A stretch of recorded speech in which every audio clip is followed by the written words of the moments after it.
everyone, and welcome to the 100th episode of Manifesting with Meg. Thank you so much for your patience. It's been a tech issue, one after the other, but I'm so happy to say that we're all here in mind and body and definitely spirit. I know that Suzanne will pop in and out, but we are so excited to have you all join us tonight as we take on the wonderful topic of, once again, indie storytelling become the story. This is a night where we're going to be talking about the VIP on your hero's journey.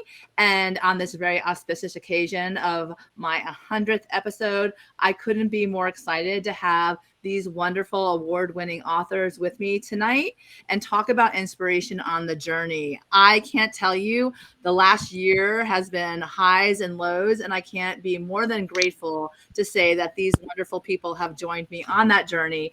And we are called the Fab Five. There is a history and origin around that name because these were, in fact, my first author friends. So it's even more exciting that they're here with me today and that we get to play in this particular realm. So without further ado, welcome once again to Manifesting with Meg, Conversations with Extraordinary People. We are award-winning authors on a mission to change the narrative for indie storytellers. Our theme tonight is you might as well choose what you love. And we are going to do that. And while we do that, we're going to actually get to have conversations things that we've loved and that we've battled through this last year of publishing together in 2021. We are the cohort of 2021 for She Writes Press, and this is how we all met each other. And like I said, what incredible books have come from this cohort. So we keep hoping that the stories that we tell will continue as we keep the journey going. And as we amplify our voice, we meet more of the audiences out there who are dying, in the sense of Liani's young adult thriller, to actually watch and listen. So without further ado, like I said, this is a theme tonight, choose what you love. And before I go on, I want to introduce my four guests with me tonight. Suzanne will be popping in and out. She has weather, unfortunately, in her neck of the woods, so we're trying to bear with it. But we have, first of all, Suzanne Simonetti. She is the author of The Sound of Wings. We have Lesli Rasmussen, the author of Happily Ever After. We have Diana Kupershmit, the author of Emma's Laugh, and Liani Kotcher, writing as Rektok Ross, the author of Ski Weekend. This is a show about transformation, dreams, inspiration, true happiness, and discovering bliss. And we are all, like I have always said, for these 100 episodes, just a conversation away from extraordinary. So it's time to wake up to a universe packed with possibility. And we're so excited that you're with us to do it. Welcome, Lee. Thank you for joining us. Yes, we're so excited to be here tonight with all of you. I do want my authors specifically as to their accolades and what they've done. And when Suzanne comes back on, we're going to bring her beautiful story to light as well.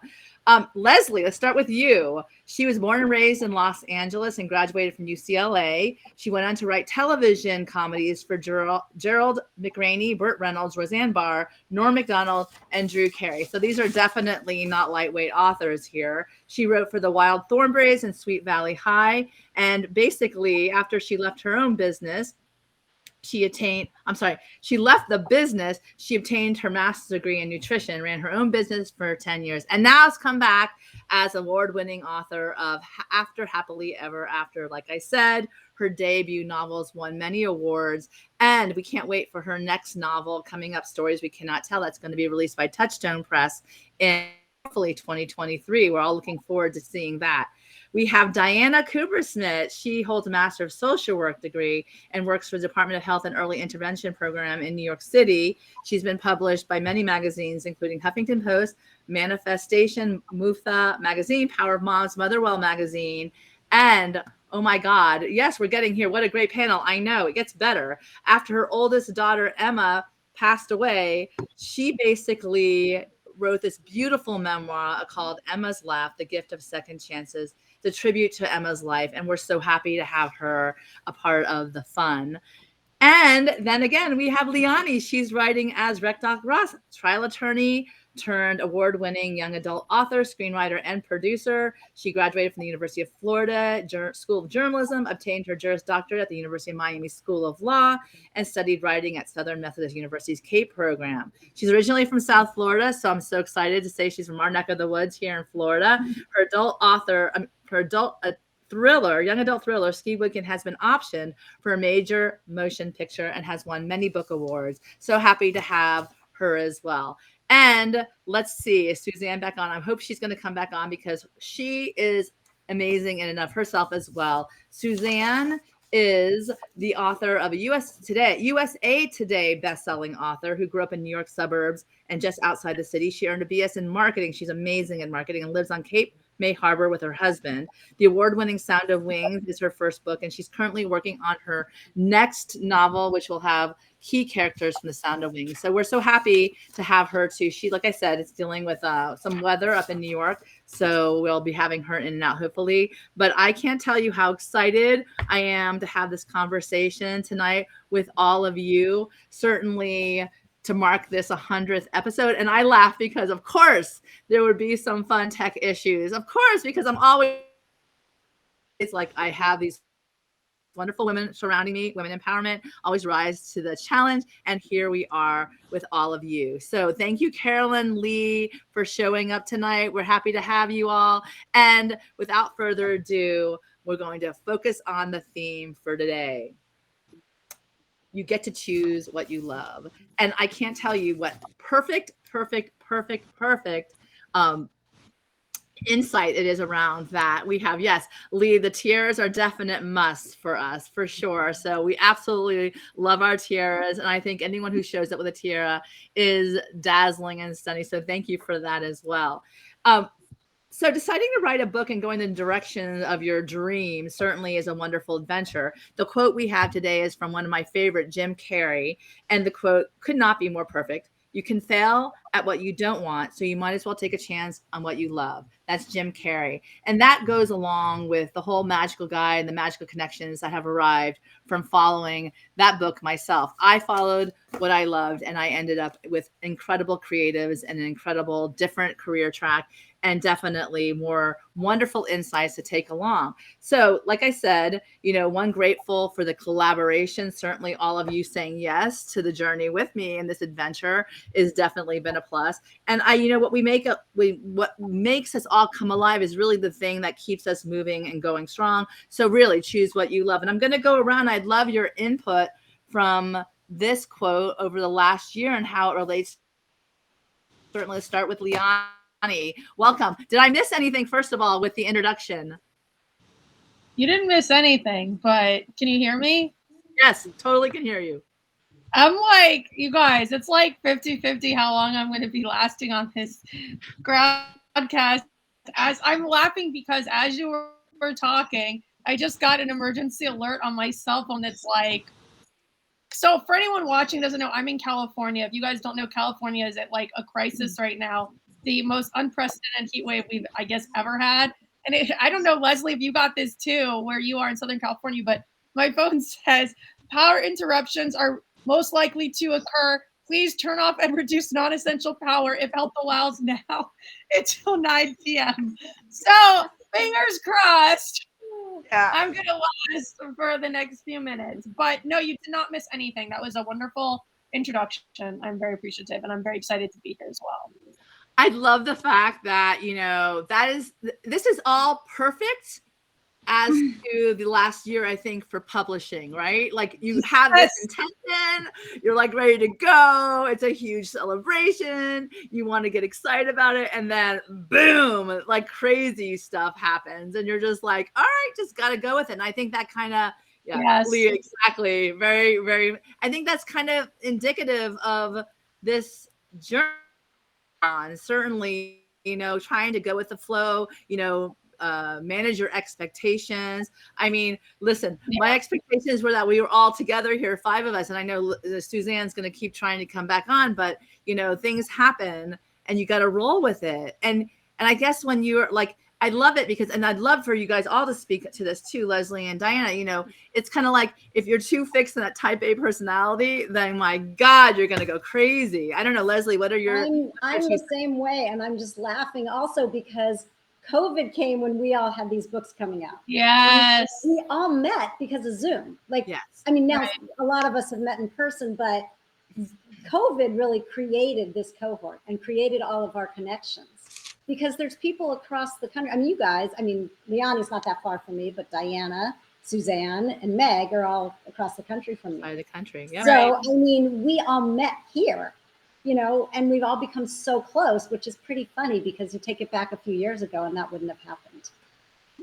That's absolutely on point. The whole fact that we had the cohort. I want to shout out to Carolyn Arnold and Melissa Harris for basically spearheading the 2021 cohort of nonfiction fiction authors and She Writes Press, because honestly, we all came together at a time where I think a lot of us were like, oh my God, what are we going to do next? Right. I mean, we had these visions, these dreams. It took us so long to write what we were writing. And we had this whole, I'm going to have a book tour, you know, yay. Where was that? You know, and when I was lucky enough with Liani to have that opportunity in Miami last year, almost a year ago. But I mean, Diana, what is your 2 cents on all of this?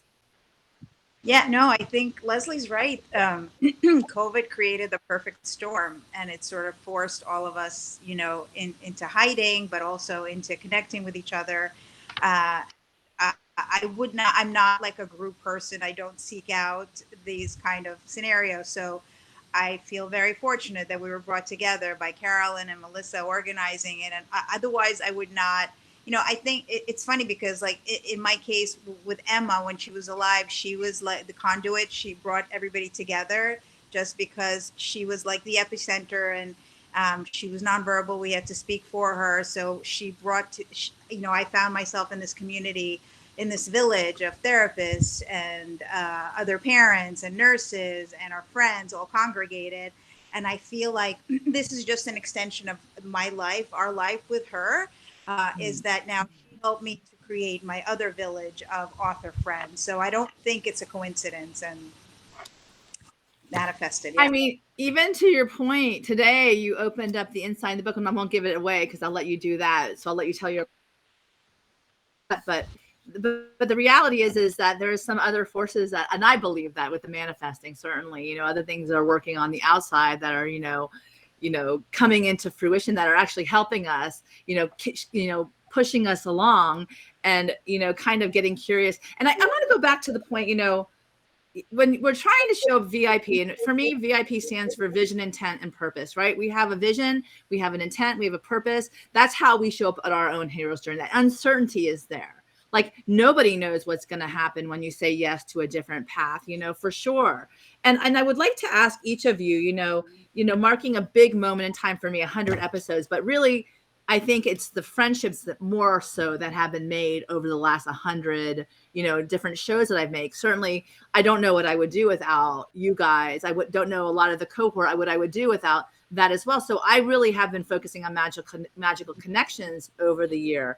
And, you know, I think when you're looking back at, you know, the path from who you were then to who you are now, tell me a little bit about what you see as one major difference in that. And let's start with Lesli this time. Like, how do you see yourself change? Oh, I see huge changes in me because, you know, I've said before, I was completely stage fright, and I could not imagine myself doing what I'm doing now and how many times I've done it. And when you say like this VIP vision, oh my gosh, now I'm thinking vision, intent, and purpose. It's like my vision, intent, and purpose was really to write a book that I would want to read, that would be relatable to women. And I didn't realize that my purpose really was all these connections. Like, this has made my life, even more than writing a book, as much as that was fun, you know, and wonderful, and I'm doing it again. This has enriched my life in such a way to know all you guys. So, I mean, I put it all on you, Meg, because besides Carolyn and Melissa, you brought a lot of us together. And I will take that compliment. Thank you so much. But I think it's kind of like paying attention. I've always been like that, paying attention to who shows up in your world, what faces show, what they say, what kind of generosity they're giving off, that energy of really kindness and love and collaboration. And certainly you guys really speak to that. Liani, what do you think about that as well? I think definitely connections, and I don't want to give away too much because I know we have our intents to talk about later, and I have a word that's related to this. That's one of mine. So I think I'll talk about the power of, I guess it's attraction. I mean, it's kind of your field, but the law of attraction and putting things out there. I think when I first started this journey, I didn't really understand the role of how important, like, believing in yourself, going after things, making things happen on your own really would be in this author career.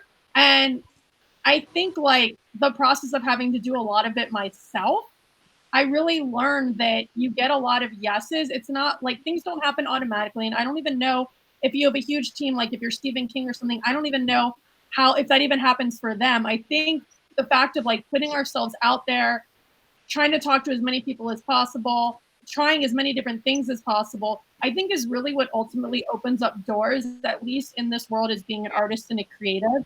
And I think I've learned a lot about that, and that, you know, you might get a couple of no's, you might get a lot of no's, but eventually you're going to get a yes. If you keep putting yourself out there, eventually the energy, and like, we all have such joy and pride in our work. And I think ultimately you find people that resonates with, and those people become your champions, and just really not giving up on that and just continuing to push along and put yourself out there until your energy connects with the right people that it's supposed to connect with. And it will.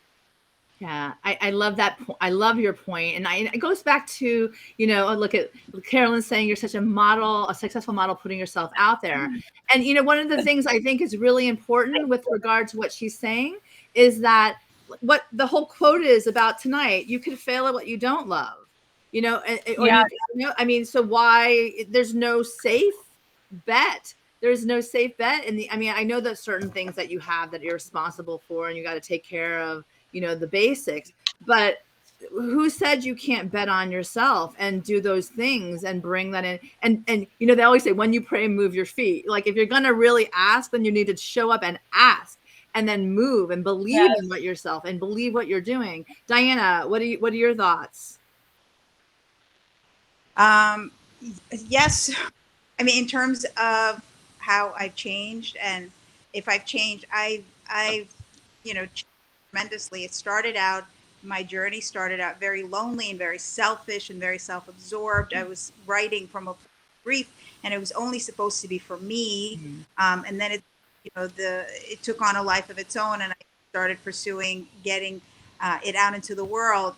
And it's interesting because I feel that my voice has amplified in the process. I was always Emma's voice because she was nonverbal. So I was always kind of, you know, battling for her and advocating for her. But in the writing of the book and being able to share her story, our story, her message, I feel that, you know, my voice was so much more amplified. And now I'm not afraid to like speak up for what's right. And I don't care as much about what people think. I mean, like, Emma's story, in writing the story, it forced me to sort of reflect on the lessons and then share those with with the world. And I really didn't have an intent other than to heal or make sense of what was happening, but it turned into such a much more bigger sort of entity, and the reach surprised even me because I didn't have a dream of writing a book. This is a very personal story. It's not a pretty story. I've made some unflattering, decisions, but I've come to terms with that, and I decided that if my mistakes or my detours can help somebody, then it's worth, sharing the story. So yeah, I don't know if that answers your question. No, but to your point, I love that, because when you're like really like there's something pulling you to do what you're doing, writing the story, making her life, still the legacy of Emma continues because you put it in a book. Now people can share her, and she's like, it's true, Lee's saying, your message is far reaching now because you had the guts to do that. And then even through your vulnerability, what is this going to be okay? Like I remember a year ago, I was like freaking out. I was like, oh my God, this is my story. This is me. I'm putting it out there. So now it's just like, whatever. you know what, do whatever, like what, here it is, do what you can, and let's move on, but, I think that is what really encourages others to step in or give permission to step in to more of a life they love, to choose that, so, like back to, how did you choose what you love and show up at VIP? And we'll start with Liani. Your life changed. You're now, now you're branding yourself on, a bigger screen, a bigger stage. Now your vision to see your book come out as a movie is on its way. You're moving forward. You're taking those next steps. Tell me about, how, like, now that you're there, now that you're moving forward, like, how do you feel about it? Well, can I just say one thing about Diana, because it was in my head when she was talking?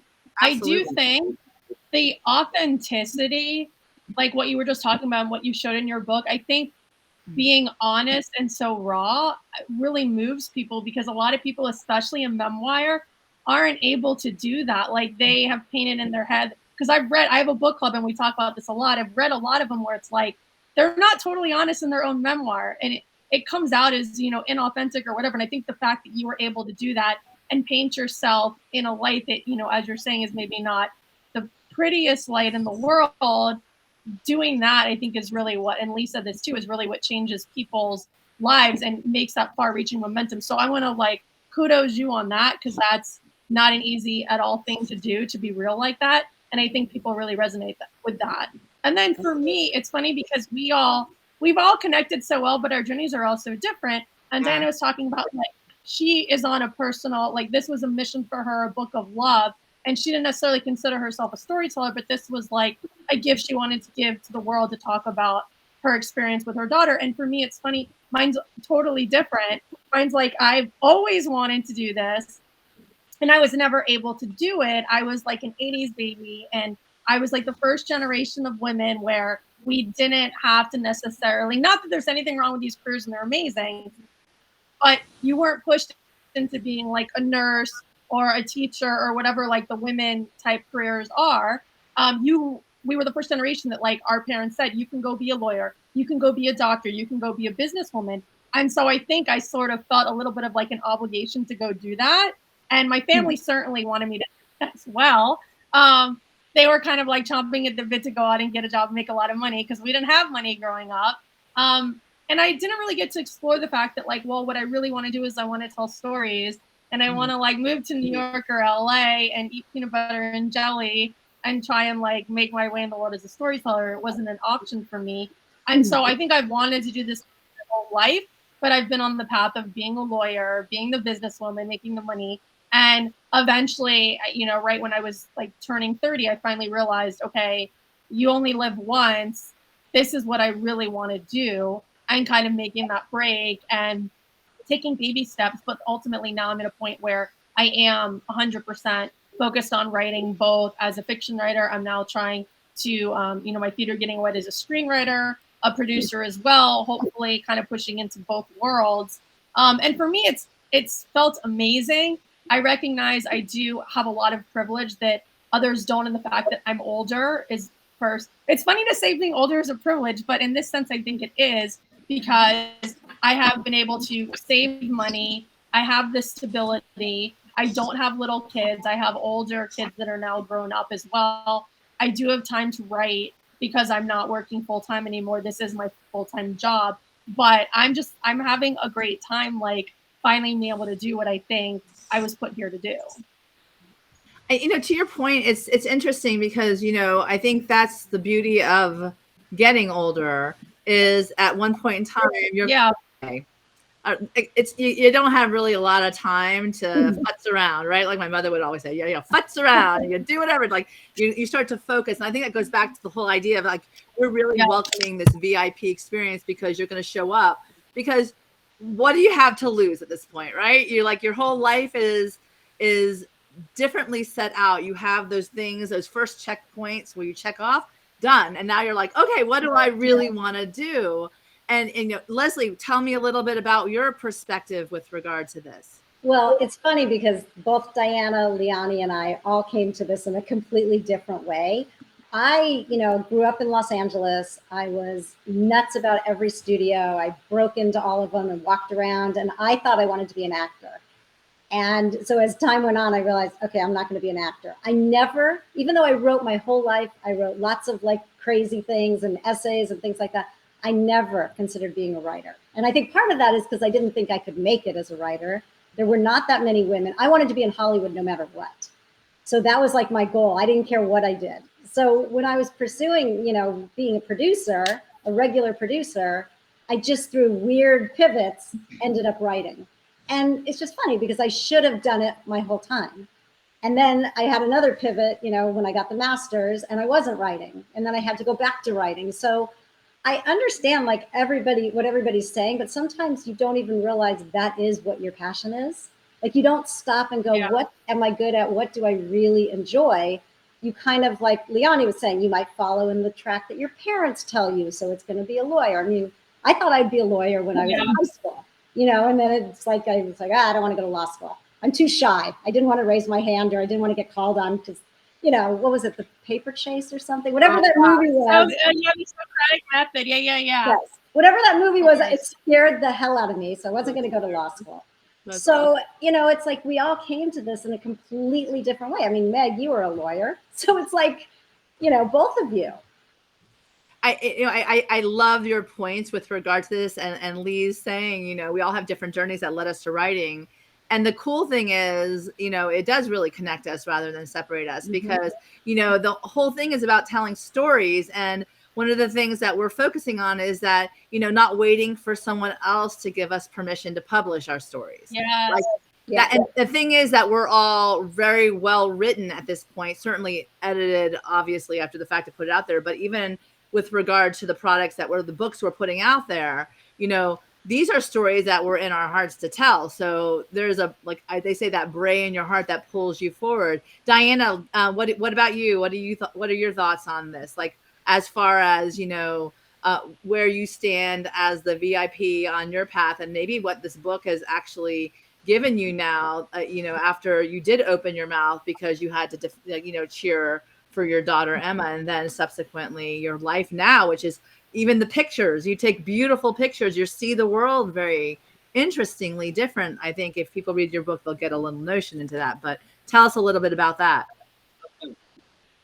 Yeah, no, I mean, I had to myself because I never thought of myself as a writer, as an author. I always said that I was an accidental, reluctant author because I didn't want to have to write this book. But myself, like having to force myself into the limelight, which I'm like Leslie, not comfortable with. And so I had to like harness social media and learn how to use it and learn how to do reels and stories. And I had some help from people on Instagram that I met on Facebook that taught me how to, really put myself out there. And I found it a very powerful tool. I mean, again, as was said, I don't think that, pre-COVID times and pre-technology times that we would have had the same opportunity. So I've had to like learn to market and sell, and it's not a persona to be in, but I feel like I have no choice. A book requires readers, and I wrote one, and I wish I had this book to read when Emma was born, and I was rejecting of her, and I didn't know how to deal, and there were no stories to compare to. So if for no other reason, I feel like if somebody's touched by it, if somebody benefits, if it resonates with anybody, one parent, one family that was going through this, through the initial grief of having a special needs child that, it wasn't clear how long she was going to live, then, it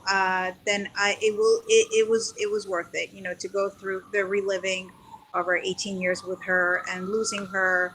But I've had to become like this public persona, which I was initially very not comfortable with, but then I ended up just like really throwing caution to the wind, and like you said, there's nothing to lose, so I reach out to the Zibby Owenses, and I do the podcast, and I do the like whoever will, and thanks to you, Meg, like you were able to make that gift that you gave us, in that you introduced us to a lot of people, like the Louis and the Melissas, and like shout out to the Louis and the Melissa. Yes. Absolutely. I love your point, and I will say this, one of the things that that's really scary, I think, is that learning curve, right? You have that. Someone said to me long ago when I first started practicing law, the learning curve is steep at first, but you keep walking and you're like, oh, nobody knows what they're doing either. It's like, it's kind of shocking. It's like everyone's just trying to figure it out as they go along. And Yeah. it's fascinating. It's like you put people on pedestals, right? And you're like, you don't know what the hell you're doing either, like, and Well, so one thing though, what's really interesting though, like doing a foil between law or the business world and writing, I think one problem that we have, and this is why us finding each other in community is so beautiful and has been so helpful, is that in the writing world, there's like this weird thing, and it's not everyone, but it's a decent amount of people. People want to like protect and kind of like guard or gatekeep information that they've learned in their journey. And it's kind of odd to me. There's like this mentality a lot of people have that there's not enough pie for everyone. Like if I reach this, pinnacle of success, if you were to come up with me and sell books, then like somehow I'm not going to be as successful or sell as many books, which is kind of ridiculous and makes no sense, because the more readers, I'm a reader myself, even before I was a writer. If I find one book I like, I just want another book and another book and another book and another book. And as authors, we couldn't possibly write enough books that fulfill the needs of that reader. So it's bizarre to me that people gatekeep, but they do. It's such a secretive industry. No one wants to talk about it. And so I think finding other, supportive people, like we found each other, and I think we've also found other people outside of the Fab Five as well that have, like Carolyn and our cohort group. I think that's what makes community so important and pivotal in this industry, is being able to find people that are willing to share what they've learned and not be like so protective or secretive. Yeah, I agree. It's got to be reciprocal, because sometimes you'll find people that will just ask, and you help, and then they never, when you ask them questions, they disappear. So I completely agree with you. I mean, the generosity clearly is something that, you can't pour from an empty cup. And certainly if you give, people are like, oh my, this little, nugget to share with you as well, because it's that whole, give and take, that karmic, circle of life. And I think a lot of people forget about that because they live in a lack mentality rather than an abundance mentality. Yes. It's crazy. It's just baffling to me, because at the end of the day, we all benefit by raising each other higher. Together we rise. It's a true point. And, look at Lee saying he's grateful for the generosity of all of us. And the truth is that people remember generosity. Like, people remember what someone helped you to bring you to the next level. And your legacy is built on that. I don't look at like a modicum of, this little part of my life. This is a legacy. You create a life, a journey. And certainly at the end of your life, you want to look back and be proud of the people you engaged with, and certainly the wonderful experiences you have. So, Diana, I know that with regard to, even with your process with Emma, and certainly, the different, when you process it initially when she passed away, all of the you and I have the grieving component, very much on the memoir side, the nonfiction, what you've done, I'm certain, with regard to the generosity of you sharing your book with other people has been incredibly healing. I don't know if you want to speak to that as well.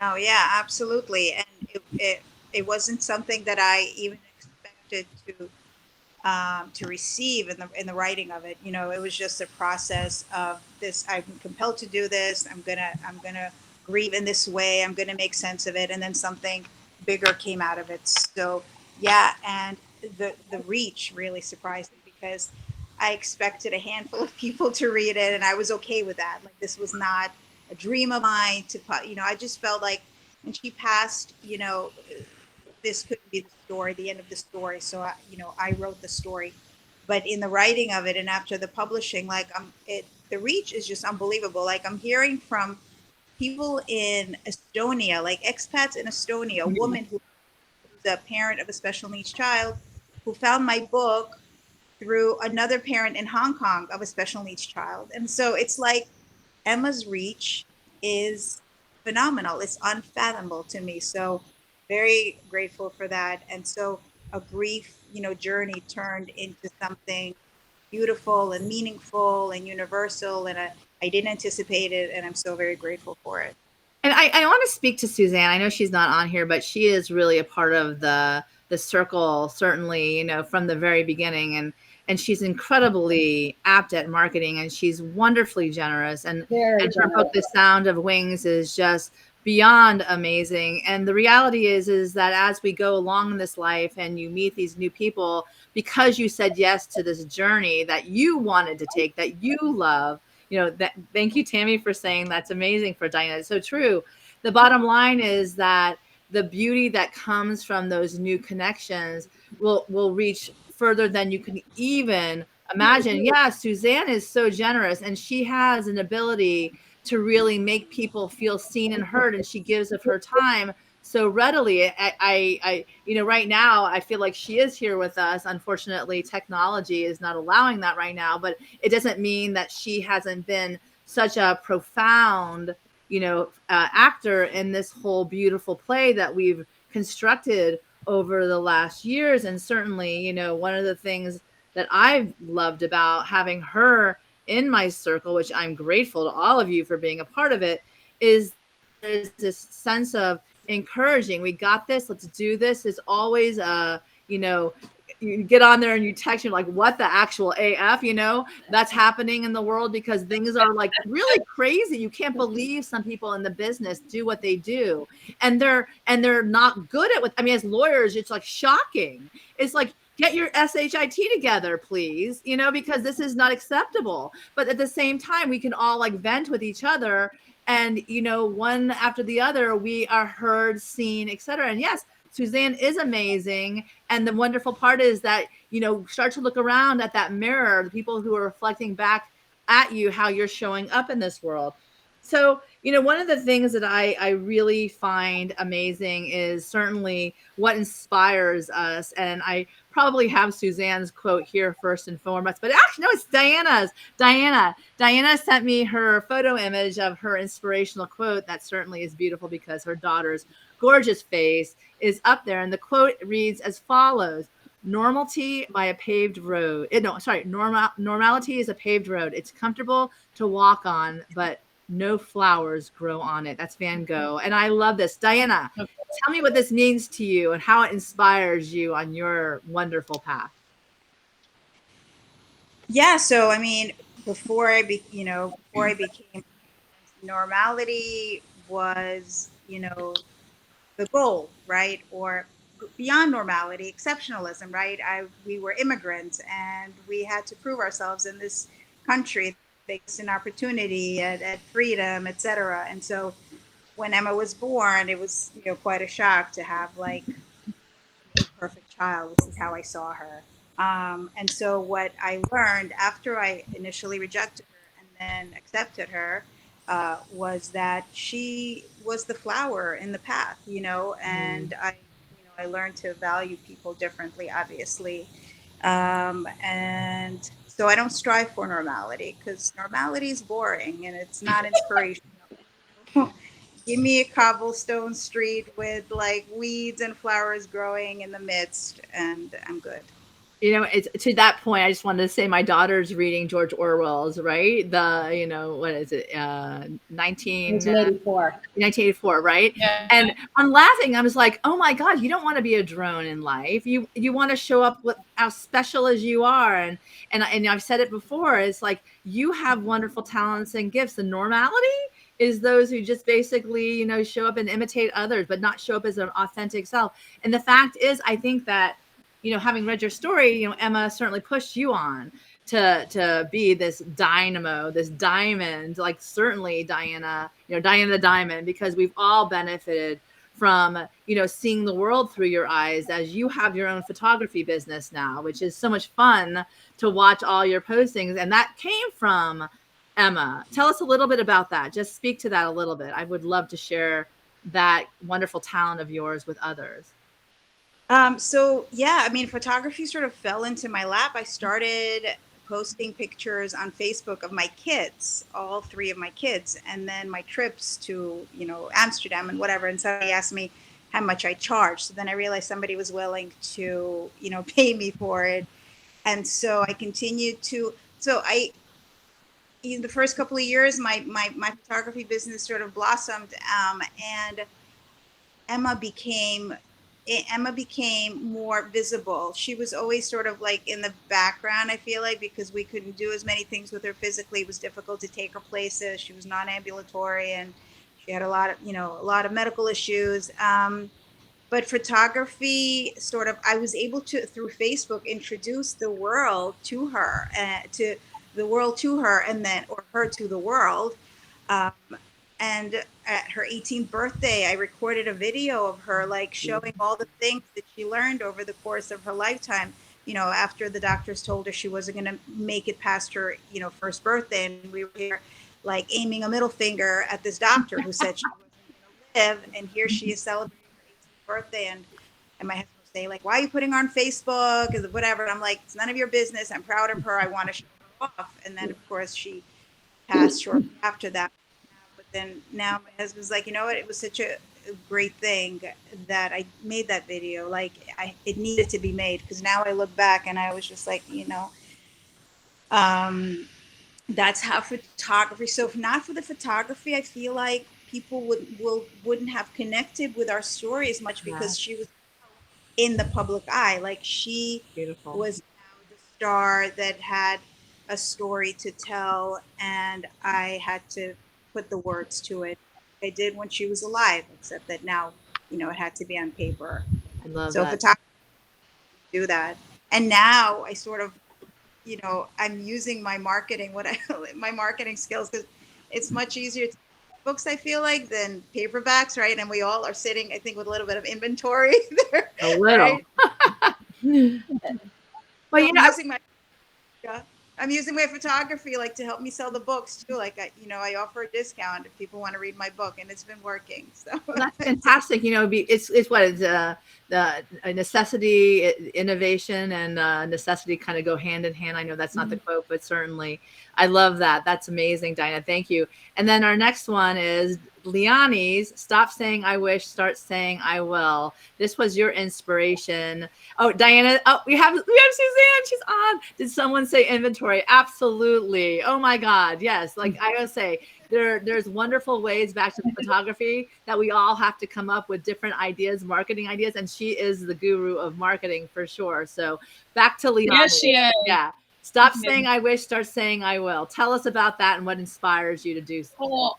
First of all, I feel like a slacker. I wish that I had done like Diana did, with like a beautiful photo and like a heartfelt quote. I didn't know what I was doing, so I just pulled something at the last minute.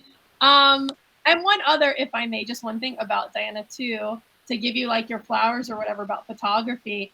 I don't know how you guys also feel about this. I always thought photography was like, oh, anyone can take a photo, because we grew up doing it our whole lives, with like the little disposable cameras or our parents' cameras or whatever. And then, so I was thinking, oh, photography, like, what is that? Like, anyone could do that. I've done it my whole life. And then I actually tried to learn photography when I got into like my Instagram and blogging. And it is so hard, like getting the right, like the f-stop and getting the lighting right. And it's like doing night versus day, and then the orangey shots versus like the white. I mean, it's actually difficult. So kudos to you for figuring that out. Try putting a baby in a basket. I know, you do that really well too.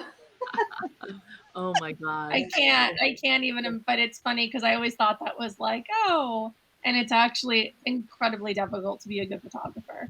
Okay, so my quote, stop saying I wish, start saying I will. It's kind of what I was talking about a little bit earlier, but one thing I've really learned on the journey is to really like get behind yourself, be your biggest cheerleader, and instead of being like, I wish I could do this, or I think I should do this, or other people are doing this, like just just go out and do it. Like, go out and talk to as many people as possible, pitch as many people as possible, talk to as many bookstores, as many media, whatever, and stop talking about doing it. Just go ahead and do it. And eventually it's going to pan out. I have to say 2 cents to that. I love that because so many people are like, I want to write a book. I wish I could do this. Yes. I want to sell. I want to, you know, I that is one thing I love about all 5 of us, Suzanne included, is that we're like, okay, we have our cry. We bitch about all the crap that's gone down. You got to vent. And then, okay, what's next? What are we doing next? And then do it. And then do it. And then how can we help you to do that? Right. Or how can we show up for you doing that? And I think that that's the coolest thing because that brings the will into force that, you know, okay, let's do this. Let's show up. Let's do this. And we're all big like goal setters too. And like manifestors, Meg, like I know you do the vision board. I do the vision board. I just feel like, yeah, there's a lot of wishing and dreaming and that's great. And I do that too. But at some point you got to like actually do the work.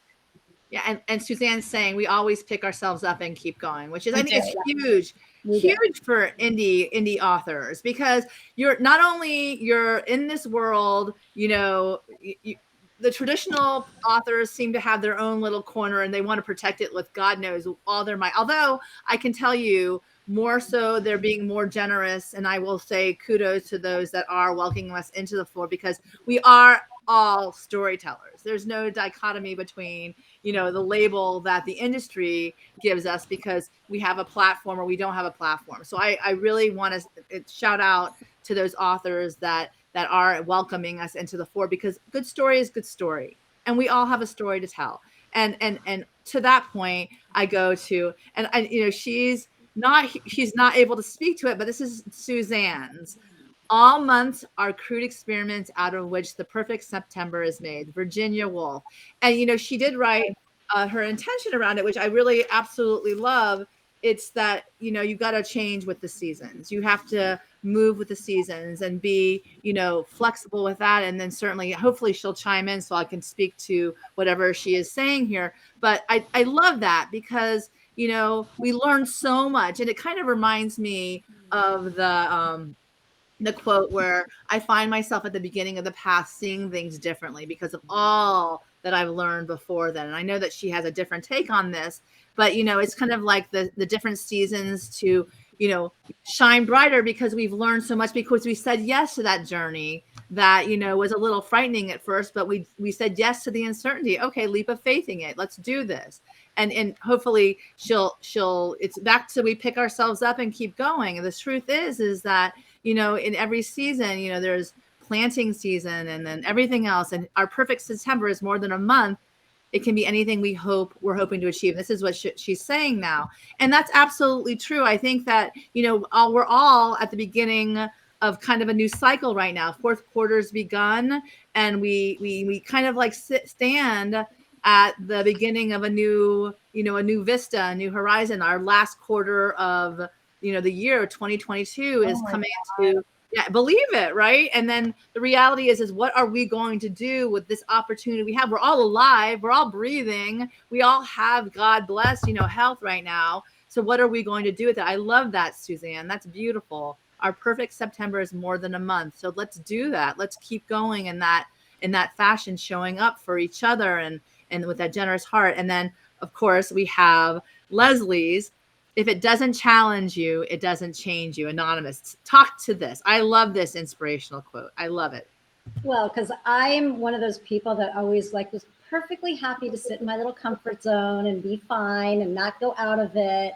So to me, that's what this says. It's like if I didn't challenge myself and say, like Liani was saying, if you don't say, yes, I will, then you just sit there. And as an author, yes, your book's out there, but nobody's going to know it's out there if you don't start promoting it and get behind yourself. And that took a lot for me. I mean, that was like, I mean, you've talked me down how many times? So it's Suzanne, it's like, get out there, do this. And I was like, oh yeah, okay. You know, but I had to learn that it's okay to just throw yourself out of your comfort zone. And I've done stuff that has terrified me. And it's all been okay. And then when it wasn't, I called you guys and you guys picked me back up.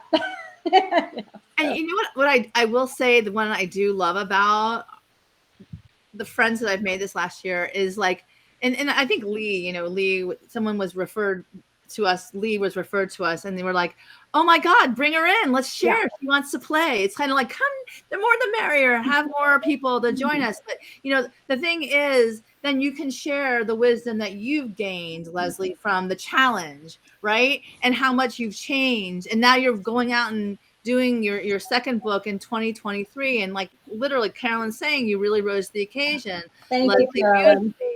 and that's a blessing, because everyone who's coming up behind you is going to see that and want to be like you, the generous person, the open, kind, wonderful. And yeah, it's hard to promote ourselves, but it's okay, more than okay. You got to come up and you've got to be and I think that, Liani, I don't know about you, but as far as the cool thing about it is that, as an advocate, as a lawyer, we know how to represent other people, and we'll be the best advocates ever. Then when it comes to ourselves, but we've learned to actually show up for ourselves. I don't know if you want to speak to that. I know, Lesli, the challenge for you, let me ask you then, how have you, and I know I've told you this many times, you've got to advocate for your characters. You got to go out there and tell them about You've given me amazing advice on different ways to look at things. When I was like, I can't talk about my book anymore, you gave me a whole new way to look at it. I was like, oh yeah, that works. And so I started thinking of it in that way. And you said, make your protagonist, Maggie, your best friend.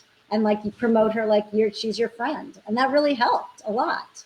But it's true, because you were with her for so long as she came to life from the the vast terrain of your brain. And and it goes back to your characters too, Liani, this whole group of kids. I mean, my God, and your audience to that point as well, are right now pretty lost in the world, I would say. They're kind of trying to find their way in this new norm, like, I don't want to say norm, and they're like, it's kind of nice to shock them into, like with these themes, and of course the dog that we love, and all of that, all of the above, for sure.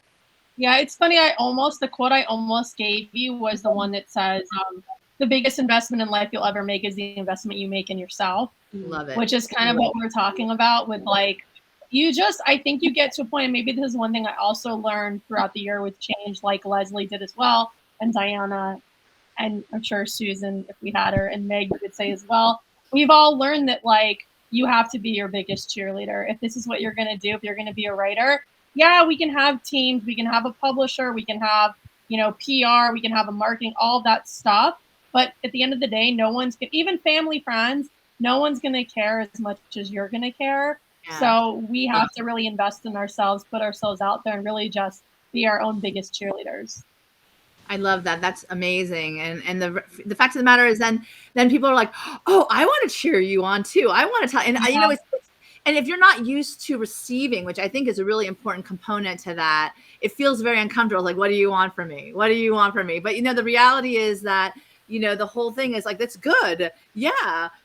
Go and do that, and then show up for yourself, and then people will show up for you too. And then it becomes then a kind of like the whole process, the ask, believe, receive, and then give. And I love that you're pointing that out, Liani, very much, for sure. It's very good. Like attracts like. Like attracts like. Like attracts you're like. Enthusiastic, and then you find the people that are enthusiastic, and then you're both enthusiastic about each other. Well, and the cool thing is that these people who were once strangers are now your friends, and you're like, wow, how did this happen? How cool is this? And you've expanded your reach. So I like to say, and this is my wonderful quote, I had to add mine because, it's the 100th. Live life as if everything is rigged in your favor. It's a Rumi quote, and I truly believe it to be the case. COVID hit, and I'm like, what happened to my book tour? Oh my God. And then what happened to getting out in the world and meeting the readers and getting involved, and then look at my whole wonderful expansion of friends all over the country, all over the world, like you were saying, rigged in my favor. There has to be a silver lining there. I believe that. And, if you're in the driver's seat of your life and you see it through that perspective, then everything changes. I mean, certainly how you experience the world changes, because then the worst things in the world could actually change to be, okay, there's some beauty that will come from it, like the caterpillar turning into the butterfly. And yes, it's like the thing I live by every day. Okay, Meg, where is this going? Is this a good thing? Let's figure out the good in that, and we'll play with that. And so I want to go back to my book. It's The Magical Guide. I have to say, I got a reader's favorite. I'm super excited. It's the first one, and it was the whole point that took me on this journey through uncertainty. I wrote myself a guide, and then I love sharing it with other people. And I wanted to ask each of you. I had at the outset, as always, it's become you pick your intention tonight, and then you match it up with a quote. So let's start with Diana. Diana, what was your intention for this evening's conversation? Mine. So my quote, I don't know if it's my intention, was my quote. Well, tell the story behind how you picked it, because that's pretty incredible. Going through the book and always like two lines from Emma. She like whispered in my ear, "Help me write this book," and I'm open to it. And so I was going through it. I went on to her birthday and didn't speak to me. Then I went to my birthday date and it didn't speak to me. And I decided to just randomly open to a page. And the page that I opened to spoke to me, and it said, "Recognize the brilliance of others." So that to me just basically, says that really when I became open to Emma's brilliance, when I recognized her brilliance and her perfection, is when I fully embraced her and accepted her, and learned to love her unconditionally. And when I looked down at the page number, it said 96, which is her birthday year. She was born in 1996. Wow. So I was like, okay, this is another synchronicity. It's another sign. I'm like a big believer. She's speaking to me. And it's March 28th. It's like it's nobody's birthday, Yeah. And today is 9/6. It's September 6th. So there's another synchronicity, 9/6 on that path of life, of all the cool things. And we have Annie here telling us happy 100th episode. Yay, Annie. We love Annie for sure. And, I wanted to go back to the fact that, one of the things that you said with regard to your inspiration also is the community. And I think that is what, and we have all often said that, Emma brought the community to you. Emma, and you remember you had told me something with regard to Emma's message of community and how she brought the group. Like, wasn't there something to that point when you were setting out? No, when I went to see a medium after so he connected me with her immediately, and he said, "She's showing me that you're like in a group or a club or some kind of, like, I'm not a club person. I'm not a group person. Like, I avoid it at all costs." And then a month and a half later, I found myself in my first writing workshop. And then I found myself, in She Writes First cohort and other groups. And so she predicted, like, she saw the group. She also saw the book. And I'm like, what book? Photography book? What? I'm not a writer. So, like, I'm a big believer right now, and I'm very open. And she rewards me. It's very exciting. I love that. And Suzanne's intention was to remember to roll with the punches, and she'll get me the page number so I can read the page that synchronized with the intention tonight. But I'll go up to Liani. What was your She's rolling with the punches tonight? We are definitely rolling with on there. We are definitely rolling with the punches. I know one of the things I love most about all of these things that you can't control is definitely at the end of the day, if you don't roll with the punches, you're going to end up with a panic attack. Yeah. And she's precisely, Liani.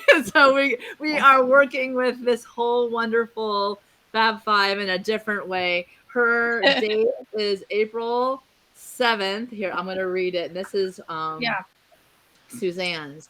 All you need is right where you are. So for whatever that is, the next message you need is always right where you are. It's Ram Dass. Stay in the moment. When you feel confused or overwhelmed, clarity will come. If you keep things simple and focus on the here and now, when you're searching for answers to certain challenging questions, get still and get ready to receive the next message you need right where you are, which I love this, Suzanne. And the key to bliss is set out your questions to the universe. Sit for as long as you need in silence and receive what comes next, because that is your answer. And I love the fact that your quote tonight is having you sit in silence, which is kind of crazy because clearly you're sitting in silence. Unfortunately, fortunately for us, your silence is still very loud and the reach is certainly out there. And we love that you're a part of our wonderful group tonight and that you're a part of this 100th episode. Suzanne, I love it. And if there's anything more you want to say to that point, certainly type it out here and I will put it up. But yet, Lee is also saying, you got it, Suzanne. Absolutely. Absolutely. And then, Liani, tell me what your intention was for this evening. Yeah. Also, I was going to say, I'm so sad everyone doesn't get to see Suze because she was so cute in her dress, her really pretty dress. She was great. Yes, absolutely. Yeah, for sure. So I think I had the same intention as Diana. Mine was also community. So just reconnecting with all you guys on our live and connecting with everyone in the comments. Like we've had some lovely little comments pop up from Carolyn, and I think we had Tammy and Lee and Annie. So just reconnecting with everyone. And then I love the quote that my book opened up to magically. I feel like this was made for me. So, Meg, do you know what, like, if I said June 30th, would you know what it was? Well, I know what month it is. Because June is the month of creativity. Oh, no, June is joy, right? June is joy. May is creativity. June is joy. So, yes. I feel like your book is directly speaking to me. So, it's June 30th. Something wonderful is about to happen. I'm getting chills. I know, I love it. So it's just, I think about being, so it says to put this in, I think I'm going to do this. It's just to put in your bathroom mirror and read it aloud at the beginning of every day. And I feel like it's kind of like the quote you put up, like live life as if it's rigged in your favor. I think just having that mindset of like every day is a new day and truly believing that like something wonderful is going to happen each day is a really wonderful way to look at life. So I love this quote. I love it. It's absolutely one of my favorites. Yes, something wonderful is always about to happen.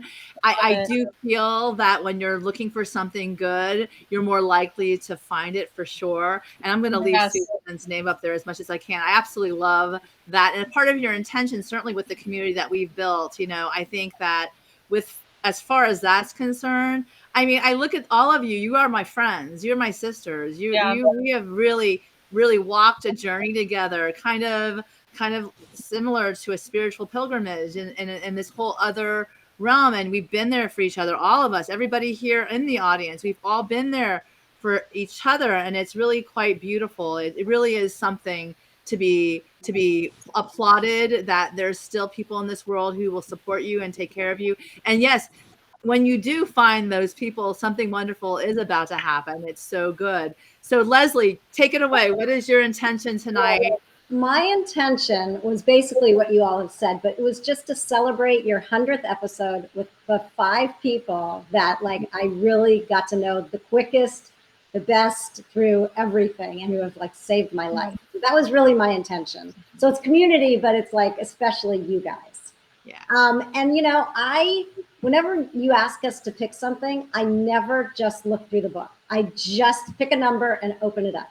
I love it. So I opened it up to page 24, and it's January 22nd, Take a Leap of Faith.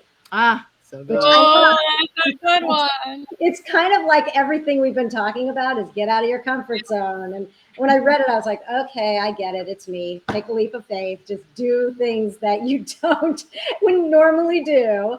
So yeah, so it's perfect. I love it. That's awesome. It feels like all of ours match each of us. I know, they really do. I love it.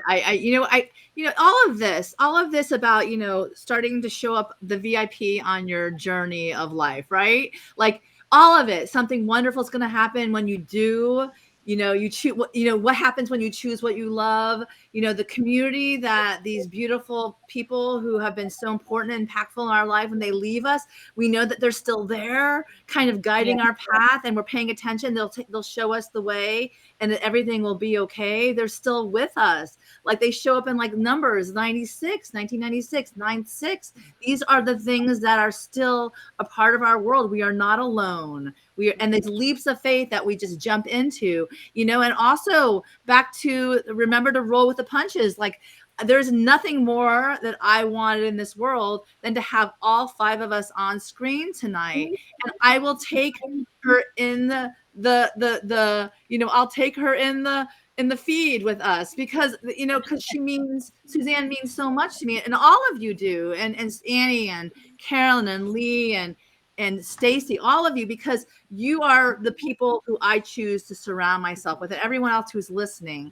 We welcome you with that generous spirit, that generous heart. And I wanted to play too, so I decided to just open it up in this 100th episode. When I first started, I had no idea what I was doing, and I was just like, oh, I'm just going to do it. I was so scared that people were going to make fun of me, that I had nothing interesting to say, but I really loved to ask questions, and I really wanted to shine lights on those people that inspire me and having those conversations with extraordinary people. So mine was, and the page I just opened up to is from a place of worthiness, you will blossom. And I think this is really beautiful because when you see your own worth and value and you bring that to the fore and show up, then there's so much amazing things that can happen from that place.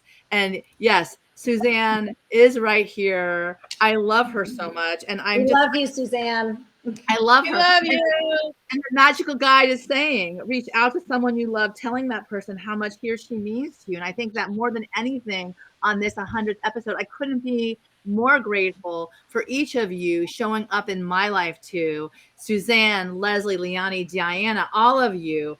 And I want to do one more thing tonight before we go. And thank you all to your beautiful ladies. Before we go, I definitely want to shine a light once again on your amazing books. And certainly, let me see if I can do this. Let's see if I can be savvy enough to show it in the stream. Here we go. These gorgeous books that you can get. Please, starting with Lesli, where can we find you? How can we get in touch with you? How can we be a part of your journey? Well, you can follow me on Instagram at Lesli R Author. You can follow me on Facebook at Lesli A Rasmussen Author, or you can go to my website, which is lesliarasmussen.com.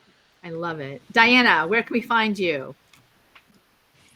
You can find me on Instagram at Pics by DK, Facebook, Diana Kupershmit, and my website, dianakupershmit.com.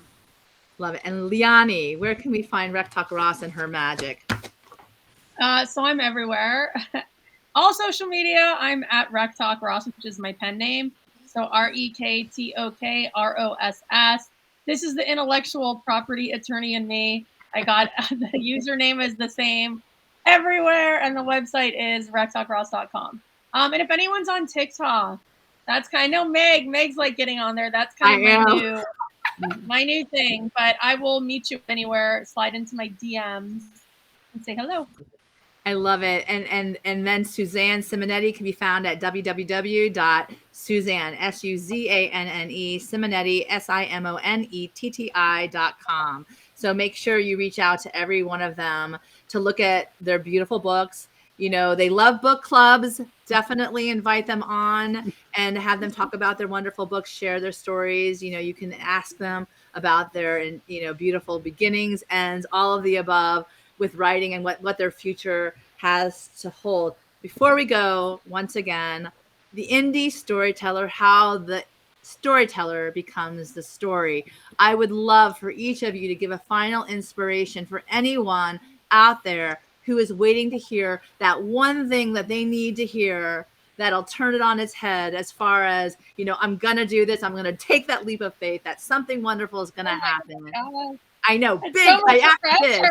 It's 100 episodes. I've got to ask big for sure, And we have here even better. So we have people like Stacy Greason who's doing it.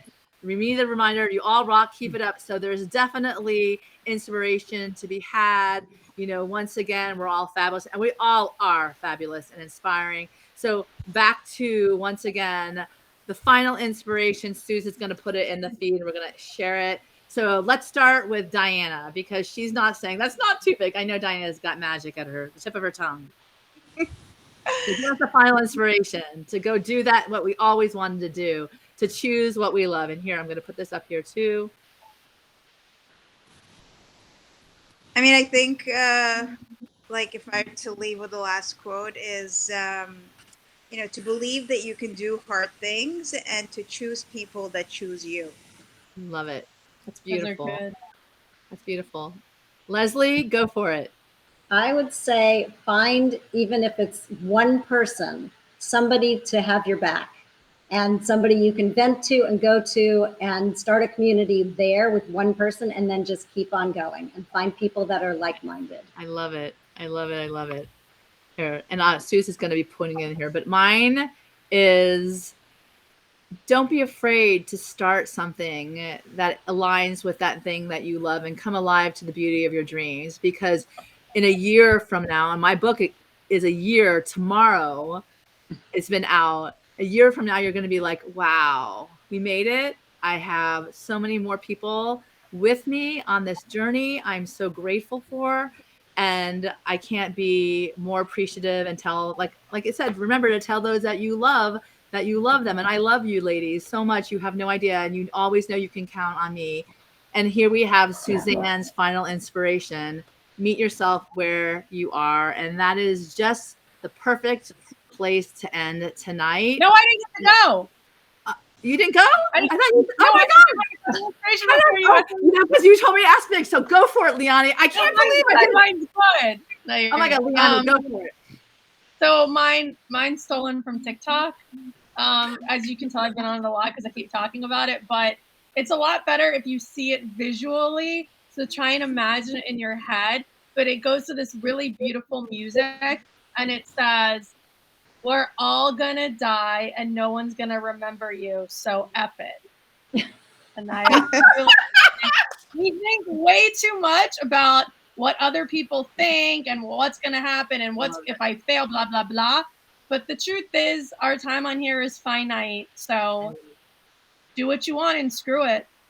Good for you. I like that. I like it. So you might as well choose what you love, everybody. Do what you want. Don't worry about what other people are going to say. Show up and meet yourself where you are and tell the people who are there for you every day after day after day that, you love them, you're grateful for them, and that you're there for them. I want to thank you ladies for sharing this 100th episode with me. I can't be more grateful, and we definitely did roll with the punches. Thank you all for being patient with us tonight, and it's been an amazing show. I certainly have taken away a lot of inspiration, and I definitely appreciate all of you who have supported me for these last 100 shows, these last 5 years. I can't believe it. And I want to remind all of you that we're here as deliberate creators in our life. Dream big and let us all raise together the positive vibrations on this planet so we can all live out our bliss, so we can all go after our dreams, and that we all are be bold and we can be the awakener. And just as what Liani said at the end, I'll say screw it because I'm not going to, but anyway, just do it. Just like Nike it, right? Like just go for it. You might as well choose what you love. And then you'll have the sound of wings, Emma's laugh, ski weekends, magical guides to bliss, after happily ever after, and you'll be awakened like the butterfly. So when butterfly awakens. So thank you guys so much. Thank you. Thank you for having us. Thank you, Mary. Congratulations on 100. Yes, congratulations on 100 shows. Thank you. And this is Meg tuning out from 100th episode of Manifesting with Meg, Conversations with Extraordinary People. I hope you've enjoyed this as much as I have. I love you all and have a great night. Good night, everybody. Good night. Bye. Everybody.